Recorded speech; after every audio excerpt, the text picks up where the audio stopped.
que muita gente está querendo, né? A gente pula do Flamengo, vamos combinar isso, pessoal?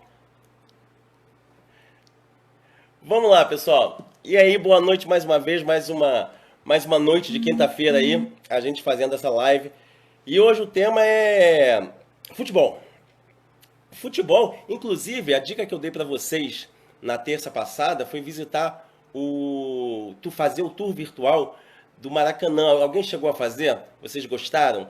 Porque é muito legal. Quem não ouviu no dia, entrando no site da suderj.rj.gov, se eu não me engano é esse o site, tem lá tour virtual e a gente pode, na verdade, visitar o centro de memória do Maracanã. A gente tem como ir para o estádio. É bem legal, dá uma olhada aí enquanto a gente vai falar um pouquinho de Maracanã, porque é muito ruim para mostrar aqui, mas vocês conseguem ver daí da casa de vocês. Suderj.rj.gov, tá? E aí depois a gente vai falar bastante deles. E aí, gente, eu queria fazer o pessoal já tá dando U pro Vasco aqui, deve ser uhul! Brincadeira, pessoal. Bom, e aí, a Fátima, tudo bem? Vamos lá, gente. Eu botei o hino do América, o pessoal estava aqui ouvindo o hino do América. Vou botar um pedacinho de novo, só para a gente pensar só na pergunta que eu vou fazer para vocês. Eu queria saber o seguinte, a gente ouvindo o hino do América, vendo os escudos dos principais times cariocas, né? Eu queria saber o seguinte, o que tem em comum, tá? Que une Flamengo, Vasco, Fluminense, América e Bangu. O que vocês acham que todas essas torcidas têm em comum?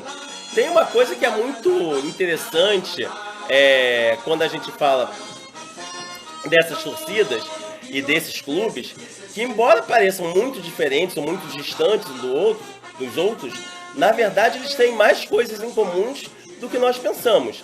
E a gente vai falar um pouquinho disso. Estou aqui tentando baixar a música. Pronto, agora eu consegui. E a gente vai falar um pouco disso. E aí, me responda aqui, eu quero que vocês me respondam aqui. O que tem em comum esses times? Bangu, América, Vasco, Flamengo, Fluminense, Botafogo. Fluminense fundou o Bangu. Tá, mas e aí? Qual a relação que tem todos eles em comum?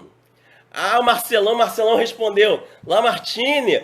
Beleza, Marcelão. E é isso aí, cara. Na verdade, todos os hinos desses clubes que a gente falou aqui, e na verdade são 11 clubes, foi Lamartine Barbo que fez o hino. Então, Lamartine, por isso que eu botei o hino do América, inclusive. Além de ser o primeiro time de todo Carioca, ou deveria ser, todo mundo que fala assim, não vou deixar de ser o meu time, Flamengo, Vasco, vou virar América. Você já deve ter ouvido isso, a América era um time muito, muito importante, muito conceituado, há algum tempo atrás, e que vinha com muitas vitórias, né? Vamos falar disso daqui a pouco. Mas Lamartine Barbo era América de coração, fez o hino do América e fez hino do Vasco, do Fluminense, do Flamengo e daí por diante. Quem é Lamartine Barbo? Lamartine Barbo, na verdade, ele fazia marchinhas de carnaval. Ele era conhecido, na verdade, como o rei do carnaval no Rio de Janeiro. E todos vocês, eu tenho certeza, que vão conhecer, vão lembrar de uma música dele, de uma marchinha de carnaval dele, que hoje, por conta da coisa do politicamente correto, coisa e tal, ela foi deixada de lado, mas fez muito sucesso, que é o seu cabelo não nega mulata. O seu cabelo não nega mulata. Vocês certamente lembram dessa marchinha de carnaval, todo mundo conhece, instintivamente a gente lembra disso, e foi Lamartine Barbo também que compôs isso, e justamente por isso, não só essa, mas inúmeras marchinhas de carnaval que ele compôs, ele era conhecido como o rei do carnaval. E é interessante a gente pensar no seguinte, olha, o que era o carnaval? O carnaval não é isso que é hoje, não. O carnaval, as pessoas gravavam as músicas que iam tocar no carnaval com meses de antecedência para todo mundo cantar junto. Ainda quando eu era mais novo, era muito comum dar presente, o CD, né, das escolas de samba, por exemplo, de Natal, de aniversário, dependendo, sair em dezembro, né? Sair em dezembro justamente para as pessoas presentearem no Natal. Então era muito comum e as pessoas decoravam o samba, né?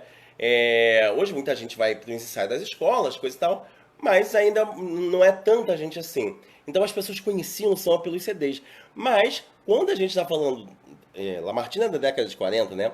Quando a gente está falando, quando ele compôs desse momento, as pessoas aprendiam na rua e, né, ficavam decorando aquilo justamente para cantar no carnaval.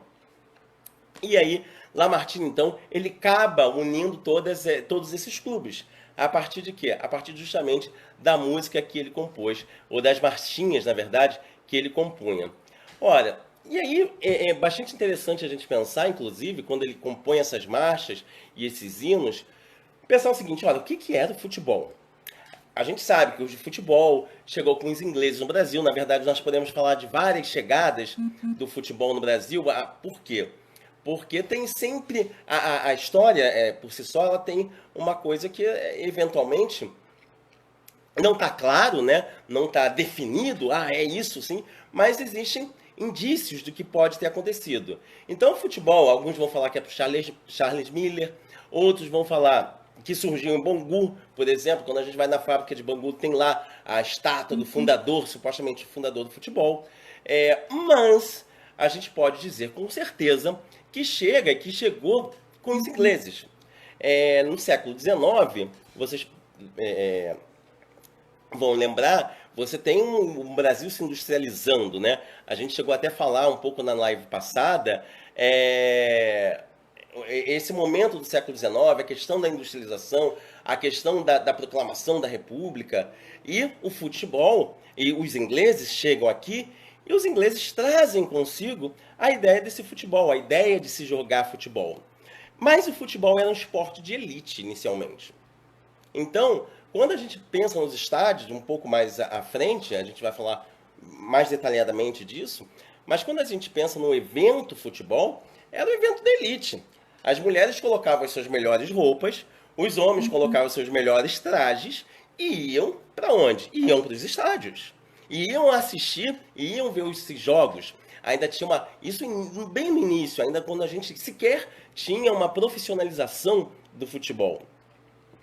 E aí chega com os ingleses e, de fato, nós temos, por exemplo, alguns clubes, eles são fundados ainda no século XIX, é o exemplo do Vasco da Gama, que é de 1898, e do Flamengo, que é de 1895, mas eles são fundados como clube de regatas, ou seja, tanto é que clube de regatas do Flamengo, clube de regatas Vasco da Gama, justamente por quê? Porque você tinha o esporte de regatas, que era muito popular aqui no Rio de Janeiro. Era um esporte popular de uma forma geral no mundo, mas aqui era bastante popular. E tanto é que os dois, tanto o Vasco quanto o Flamengo, eles têm sede ali perto, ali na Lagoa do Rodrigo de Freitas, né? Eles têm parte dos seus clubes, né? Fincados, alocados ali. Já Botafogo, Fluminense, por exemplo, eles são fundados posteriormente. Fluminense é de 1902, Botafogo de 1904. Eles vão ser já fundados como clubes de futebol. E também, e aí em 1904 a gente tem uma proliferação de clubes que tem tanto Botafogo quanto Bangu quanto América vão ser clubes fundados em 1904. E aí e aí a gente pode falar assim, quem é que jogava no futebol? Quem é que efetivamente estava lá? E aí a gente precisa lembrar de uma coisa, e aí eu destaquei bastante esse ponto nessa live que a gente vai fazer hoje. Eu vou falar bastante disso. Se vocês tiverem perguntas, por favor, façam também. É o seguinte, qual é a função não, desculpa. Qual é o papel do negro no futebol brasileiro? Quando é que ele começa a ser destacado, etc., mais especificamente? Alguns vão falar assim, vai falar do Vasco. Vou, mas tem uma mítica muito grande em torno da ideia do Vasco, que colocou o primeiro negro no futebol brasileiro. E é uma mítica muito interessante que a gente eventualmente precisa colocar apenas as coisas nos seus devidos lugares. Como assim? Quando a gente pensa no futebol, a gente tem o futebol como uma questão da elite, mas que os ingleses vão implementar nas suas fábricas. Então, o mais conhecido vai ser o time de Bangu. Na verdade, aqui atrás de mim, se der para vocês verem, vai ser ótimo. Aqui a gente consegue ver os trabalhadores da fábrica de Bangu. Quem conhece Bangu hoje, essa fábrica é onde é o shopping de Bangu. Então vocês têm aquele shopping gigantesco, a gente fez até um rolê lá, inclusive, não sei que ano, acho que foi ano passado, se não me engano. E conhecemos um pouquinho de dentro da fábrica e o entorno. Vocês podem imaginar que Bangu, a gente fala assim, Bangu é longe? Não, Bangu não é longe. Bangu, a gente tinha o Cassino Bangu, onde tinham bailes pomposos, a gente tinha a fábrica Bangu, a gente tinha um pequeno estádio em Bangu, ou seja, a gente tinha muita coisa em Bangu. E o clube, desculpa, a fábrica, ela tem o seu time de futebol. São os trabalhadores da fábrica que vão montar esse time, né, na fábrica de tecido Bangu. E então tem moradores, a fábrica, para vocês terem uma ideia, esses são os trabalhadores. Aqui, vocês têm, aqui não está muito clara essa imagem, mas ao fundo, a fábrica de Bangu. Essa é uma outra imagem aqui da fábrica de Bangu. É muito legal, se vocês puderem, ver essa fábrica, conhecer essa fábrica, porque o shopping está lá. Gente, parou a live? Não, né? Tá ok. Então é muito interessante, se vocês puderem conhecer justamente o Shopping Bangu, porque a estrutura da fábrica, ela permanece lá, ela está muito claramente lá. Então a gente consegue ter uma noção melhor. E foi muito engraçado esse rolê que a gente fez, que muita gente vinha falar com a gente, poxa, vocês não vão falar do Bangu Futebol? Vocês não vão falar do Bangu, do Clube Bangu? E a gente falou, a gente se dedicou um pouquinho do nosso tempo lá. Mas, por que então a gente pensa, fica conhecido que o Vasco colocou o primeiro negro no clube carioca. Na verdade, foi Bangu, porque eram os trabalhadores lá que estavam, os trabalhadores da fábrica. Mas em 1923, o Vasco ele foi campeão carioca, dos times cariocas, né? E basicamente ele foi campeão com um time de negros, ou que continham bastante negros. Tá. Peraí, pedido para eu botar o Theo no silêncio. Eu não sei fazer isso, gente. Então, peraí. Deixa eu botar aqui para não... atrapalhar? Eu acho que é isso. Tá, melhorou, gente? Estavam falando que estava chegando barulho de notificação. Espero que tenha melhorado aí. Tomara que dê certo. Vocês sabem que eu e tecnologia não somos os melhores companheiros. Então, vamos lá. Então, em 1923, como eu estava falando, Vasco da Gama ele vai ser campeão com o time de negros, e isso causa uma celeuma no Rio de Janeiro. Olha, essa celeuma criada no Rio de Janeiro, ela efetivamente é criada por um grupo muito grande, que a gente vai falar hoje de racistas, e é bem interessante a gente pensar nisso, que a gente vai ver que o racismo no futebol não é uma coisa de hoje. O racismo no futebol, o racismo na nossa sociedade, é uma questão que é culturalmente, historicamente construída, né? E é bem interessante, inclusive, quando a gente vê hoje torcidas organizadas em São Paulo, no Rio de Janeiro, levantando faixas e bandeiras antifascistas, tanto torcidas aqui do Rio de Janeiro, né, quanto torcidas lá de São Paulo, que são as mais, que pelo menos aparecem mais. Então, se criou esse problema e Vasco foi expulso dessa federação carioca, ainda que já se tinha no Rio de Janeiro. Ele é expulso efetivamente e não pode mais participar. E para ele participar, voltar a participar, a federação exigiu que ele tivesse um estádio de futebol. E é quando a gente vai ter, efetivamente, o primeiro grande estádio construído no Rio de Janeiro, que vai ser o estádio de São Januário. O estádio de São Januário, a gente consegue ver umas imagens aqui atrás, ele tem uma fachada fantástica, de 1927, ele foi construído em 11 meses, para vocês terem uma ideia, ou seja, muito rapidamente, tá? E esse rapidamente, olha, com que dinheiro ele foi construído? Na verdade, ele foi construído justamente com o financiamento dos próprios colonos portugueses. Porque a gente tem que sempre lembrar que quando a gente fala de futebol, a gente está falando de uma sociedade, a gente está falando de como se estrutura essa sociedade e como se coloca essa sociedade. Então, como eram vistos os portugueses lá desde o final do século XIX, início do século XX, aqui no Rio de Janeiro? A gente viu os portugueses como sendo donos de mercearias ou como sendo donos das casas de aluguéis, né? Das casas de aluguéis. Então, ou seja, eu sou português, sou proprietário e alugo minha casa para alguém. E, obviamente, devido a um problema econômico que nós tínhamos no momento, naquele momento, na década, enfim, desde a década de 10 e na década de 20, nós tínhamos os preços, a carestia dos alimentos e das casas de aluguel. Ora, então, português era muito mal visto pela sociedade brasileira. No século XIX, por exemplo, tinha um grito chamado, né, Mata Galegos, justamente que era contra os portugueses.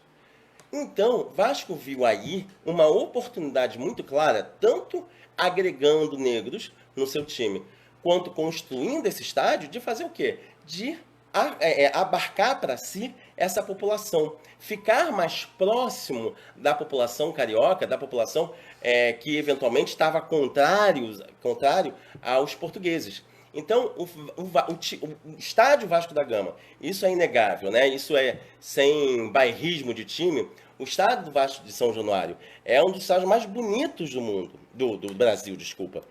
E justamente porque ele mantém características muito claras da época da sua construção, que é na década de 20. Eu tenho até uma história engraçada. A primeira vez que eu fui a São Januário foi meu primo Marcelo. Marcelo, oi. Que me levou. Eu já não era tão novo assim. E lembro que a gente foi ver um jogo se eu não me engano, da Sul-Americana. O Vasco ganhou. Eu há muito tempo uso óculos. E o Vasco fez gol, coisa e tal. A gente pulou. Meu óculos pulou junto. Caiu no meio da torcida. E cadê o óculos? Cadê o óculos? Eu sei que se abriu um clarão no meio da torcida do Vasco ali para achar o óculos e acharam. Então, assim, quem puder, vale a pena conhecer São Januário. De fato, é um estádio muito, muito, muito bonito. A gente consegue ver duas imagens aqui, né? A que eu mostrei anteriormente, que é da fachada, da época de 1927, e essa que é do estádio como um todo, né? Pega do alto, coisa e tal. Gente, tem uma porção de perguntas aqui, eu vou responder para vocês, tá? Deixa só finalizar que depois eu respondo todas as perguntas, mas estou anotando. Quer dizer, estão anotando para mim. Senão não dou conta. Então, em 1927, nós temos a construção do primeiro estádio de futebol, grande estádio de futebol no Rio de Janeiro, que foi pelo Clube de Regatas Vasco da Gama, justamente nessa questão aí da incorporação dos negros na sociedade, dos negros no time vascaíno, para que os próprios portugueses se sentissem mais acolhidos, inclusive, pela sociedade. Inclusive, tem alguns bairros do Rio de Janeiro, como Vila da Penha e São Cristóvão, que são bairros tipicamente de vascaínos, porque grande parte da imigração portuguesa daquela época foram para esses bairros. Ora, a gente percebe, então, que o futebol, que não são os times que deram essa oportunidade. Na verdade, o futebol foi um campo de luta dos negros para se fazerem aceitos como parte da sociedade. E aí a gente tem também outro elemento, outro momento muito interessante, que vai ser o da famosa e conhecida história do pó de arroz. Isso aconteceu em 1914, quando o Fluminense lhe coloca um jogador chamado Carlos Alberto. Carlos Alberto, então, ele vai para o campo, né, bastante maquiado, e, obviamente, com aquele calor escaldante que sempre existiu no Rio de Janeiro, essa maquiagem começa a derreter. E aí, todo mundo começa a chamar de pó de arroz. Aqui há um ponto que eu gostaria e quero muito colocar para vocês, para a gente pensar junto. Vocês já pensaram como essa questão da memória é interessante? Hoje, se você for no site do Fluminense, ele nega toda essa história. Ele fala, não, o Fluminense nunca fez isso. Na verdade, o Carlos Alberto ele foi insultado pela torcida do América.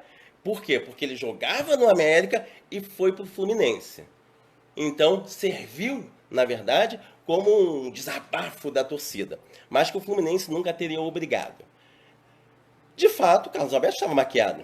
De fato, futebol era uma questão de vaidade aí, né? A gente fala da vaidade, inclusive no futebol hoje, né?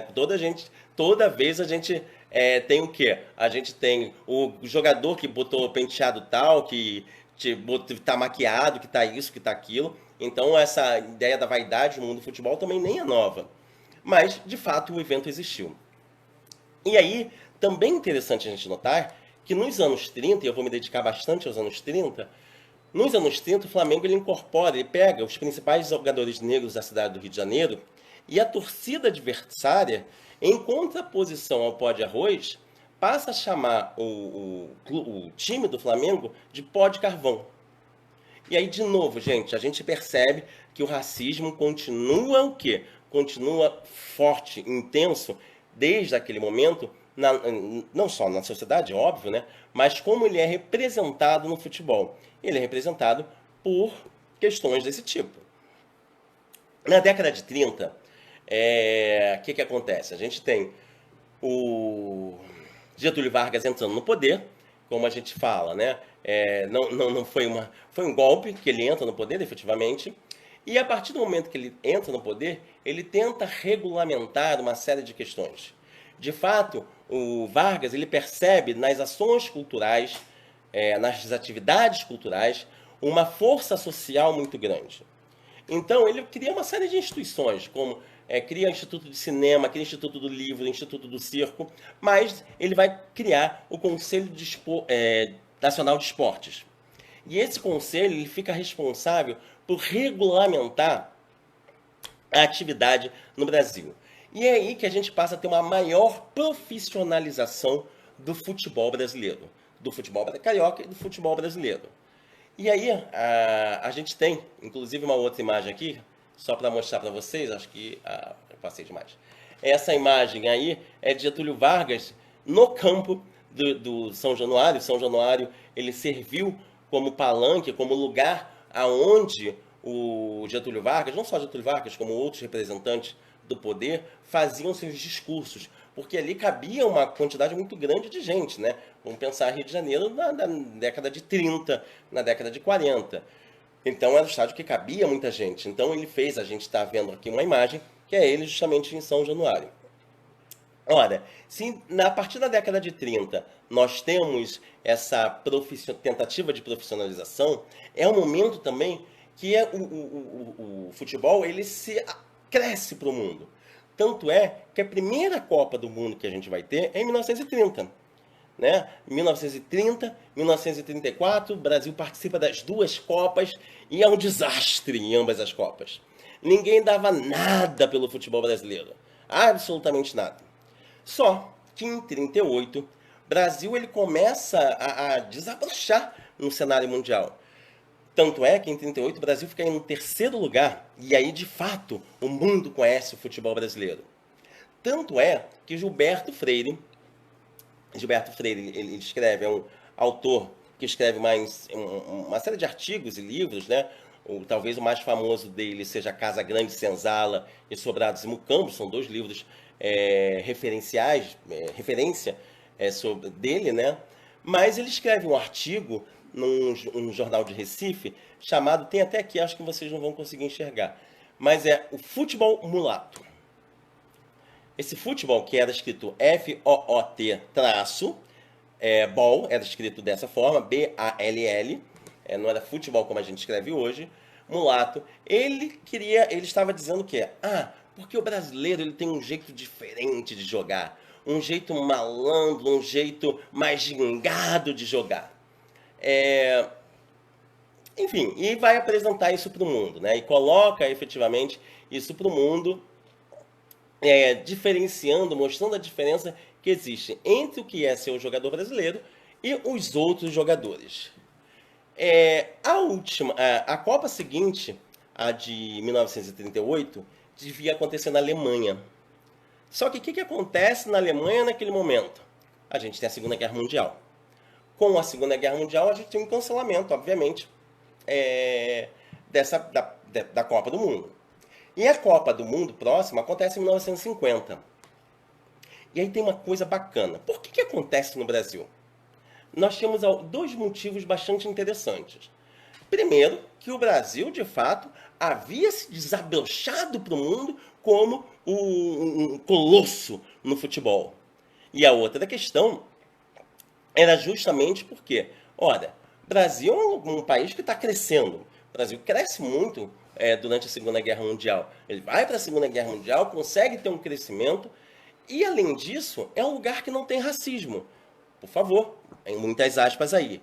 Quando eu estou falando que não tem racismo, eu estou dizendo que se tinha uma idealização naquele momento de que o Brasil, que no mundo todo tinha racismo. Se a gente pensa, por exemplo, na Segunda Guerra Mundial, uma das questões fundamentais vai ser o racismo que a gente vivenciou naquele momento. Ora, aqui no Brasil, tinha essa ideia de uma dada democracia racial, então acreditava-se que não tinha. A gente descobre, digamos assim, não descobre não, né? Põe na cara das pessoas o nosso racismo bastante tempo depois. A gente pode falar isso em outro momento. Mas então o Brasil seria um lugar perfeito. Além disso, o Brasil é um colosso, né, da economia sul-americana, estava crescendo. E aí a gente vai fazer o quê? Ora, a gente vai tentar, como brasileiro, mostrar todo o nosso poder. E como é que a gente vai mostrar nosso poder? Construindo o maior estádio do mundo. A gente não é bobo, não. A gente vai construir o maior estádio do mundo. E é isso que é feito. Quando a gente pensa no Maracanã, só para vocês terem uma ideia, aqui atrás era o que é hoje o Maracanã, que era um derby club, ou seja, para corridas de cavalo, naquele espaço. E rapidamente se constrói. Essa é uma imagem do Maracanã em construção. Vocês podem ver o tamanho e a magnitude dessa obra. Vamos pensar nos anos 50. E aqui já é o Maracanã, não como conhecemos hoje, porque ele foi totalmente modificado, mas como ficou pronto em 1950. Bom, e aí, gente? Qual é o papel do Brasil, qual é a atuação do Brasil, do futebol brasileiro na década de 50? Muita gente que fala que foi um desastre. O pessoal que fala que foi um desastre é porque eles não tinham visto ainda um 7-1. Mas, voltemos na nossa questão aqui. O Maracanã, todo mundo falava que era um desastre, mas o Brasil chega à final da Copa do Mundo. O Brasil chega à final da Copa do Mundo e perde do Uruguai. E quando ele perde do Uruguai, tem uma coisa interessante, que é o seguinte: o Barbosa, que era o então goleiro da seleção brasileira, era o negro. E a partir do momento que ele perde, culpam o goleiro. Dizem então que aquela ideia do negro, do gingado, da forma de jogar, já não servia mais. Que eles atrapalharam a seleção brasileira. Tanto é que em 1954 a gente não tem nenhum negro, basicamente são todos tirados da seleção brasileira. Então, assim, se tira os negros da seleção brasileira, depois se volta, né? A gente vai falar disso, mas, de novo, a gente, com esse racismo institucionalizado que a gente tem. Ora, em 1958, então, em 1962, o Brasil é campeão. Uhul! O Brasil estava com um time fantástico, e aí todo mundo aqui lembra, todo mundo aqui conhece, todo mundo aqui já ouviu falar da seleção de 1962, principalmente, né? E as belezas que eles fizeram. Só que aí a gente tem um momento no qual o futebol, se ele foi utilizado por Vargas politicamente, ele vai ser de novo utilizado politicamente. Nesse momento, como é que ele vai ser utilizado politicamente? A gente tem em 1964 a ditadura militar, né? A instituição da ditadura militar. Ou o golpe civil-militar, como a gente costuma dizer. Então, 66, Brasil vai para a Copa. Brasil vai para a Copa cheio de salto alto, achando que venceu 58, venceu 62, e em 66 seria magnífico. Bom, ele fica em 11º lugar. Ou seja, um desastre total. Vocês imaginam isso, né, em plena ditadura militar, então, Você quer o quê? Você quer convencer que esse sistema é bom? Você quer convencer que esse sistema é poderoso? Só que aí fica em 11º lugar aquele futebol que havia sido tricampeão. Putz. Bom, então vamos investir nisso. E a gente vai investir. O governo vai investir na seleção brasileira. Tanto é que em 1970, no México, o Brasil tem uma... E aí também todo mundo lembra eu falei tricampeão, não, tricampeão em 70. Bicampeão. Em 70, é a Copa do Mundo do México. O Brasil, ele vai ser colocado como um dos times mais importantes da Copa e ele ganha a Copa. E aí a gente tem, por exemplo, como é utilizado, algumas imagens rápidas para a gente dar uma olhada, como foi utilizado, então, naquele momento, o futebol. A gente tem Médici, por exemplo, essa Médici eu acho que no estádio. Aqui a gente tem, isso é uma questão costumeira, tá? Quando a seleção brasileira ganha, ela vai até o presidente, enfim, e há toda uma comemoração. Mas isso é só uma imagem para mostrar um pouco de como isso foi movimentado. E aí o Alexandre botou aqui, eu vou botar essa musiquinha, Alexandre, para frente Brasil já já. E aí a gente tem, até a década de 70, então, essa história, essa narrativa do futebol, que eu quis trazer para vocês, justamente como era utilizado, como era colocado. Vamos ouvir uma musiquinha que o Alexandre falou ali, eu separei aqui para vocês, só para a gente pensar, e até porque foi uma musiquinha que vocês ouviram recentemente. Espera aí, já começou, é rápido. Uma musiquinha que vocês já ouviram recentemente pela ex-secretária de Cultura, Regina Duarte, numa entrevista. Só que, enfim, vamos ouvir e a gente vai discutir. Deixa eu botar. 90 milhões em ação, pra frente Brasil, do meu coração. Todos juntos vamos. Tá dando pra ouvir, gente? Brasil, salve a seleção. De repente é aquela corrente pra frente. Parece que todo o Brasil deu a mão. Todos ligados na mesma emoção. Tudo é um só coração. Todos juntos vamos pra frente, Brasil, Brasil. Salve a seleção. Todos juntos vamos pra frente, Brasil, Brasil. Salve a seleção. 90 milhões em ação, pra frente Brasil, do meu coração. Todos juntos vamos pra frente Brasil, salve a seleção. De repente é aquela corrente pra frente, parece que todo o Brasil deu a mão.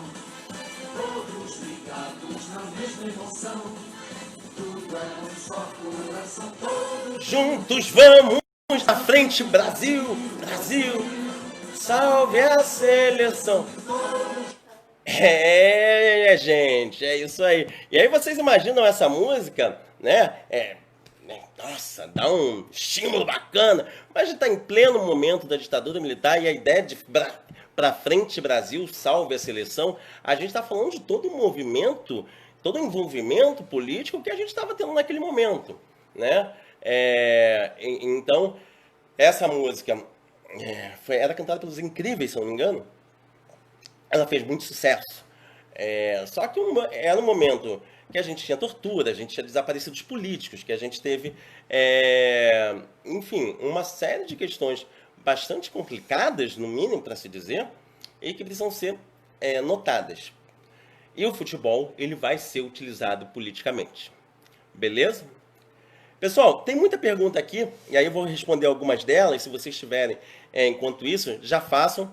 A ideia era falar um pouquinho do futebol, porque quando a gente fala de futebol, tem muita coisa para a gente falar. E aí, resolvi fazer esse recorte aqui, falando principalmente de quem está jogando, de quem estava jogando, a questão do negro no nosso futebol. Quando a gente fala do negro no nosso futebol, o racismo existe até hoje nos campos internacionais e nacionais, que enfim, né? Não se fala, não, é pouco falado e é vergonhoso. E, enfim, vamos lá. Aqui o Alexandre está dizendo, os negros eram funcionários dos bares ao redor. Também, os negros eram os trabalhadores, não só os funcionários dos bares, mas das fábricas, eram os estivadores, eles estavam lá, sem dúvida alguma. Tem uma porção de gente. Tem uma porção de gente pedindo o hino do Vasco aqui. Eu tenho separado, se vocês quiserem ouvir. Tem o do Flamengo também. Tem quem mais? Filme rodado, gravado na fábrica Bangu. Qual filme? Olga. Olga, é verdade.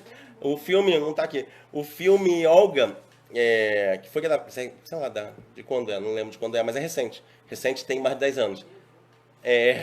Que o pessoal fala que brincando, né, que nevou em Bangu. Porque é verdade, na gravação do filme tem neve, coisa e tal, e é em pleno Bangu. Então, assim, Pedro está com. É o Pedro? Meu sobrinho. Meu sobrinho é o seguinte. A gente morava muito próximo quando ele nasceu. Eu dei a camisa para ele do Vasco, coisa e tal, não adiantou pulhufas. Então ele virou botafoguense. Alexandre. Getúlio usava o esporte para se promover. Foi também moça bonita do Bangu. João Saldanha bateu de frente com o general. Sim, João Saldanha é bem lembrado. Bateu de frente com o regime da época, né? Bem lembrado mesmo. Grande técnico. Tem gente perguntando. Outra pergunta que o pessoal faz, e para a gente conversar um pouquinho, é o seguinte: e o futebol feminino? E aí, gente? E o futebol feminino? A gente está esquecendo, ou não existia? Existia, gente. Existia, na verdade, o futebol feminino, só que, curiosamente, os primeiros relatos que a gente tem do futebol feminino é da década de 20, na verdade, e era uma atividade circense. As mulheres jogavam futebol não como um esporte, mas como para entreter os outros. Era tipo luta de gel, se a gente for comparar com os tempos atuais.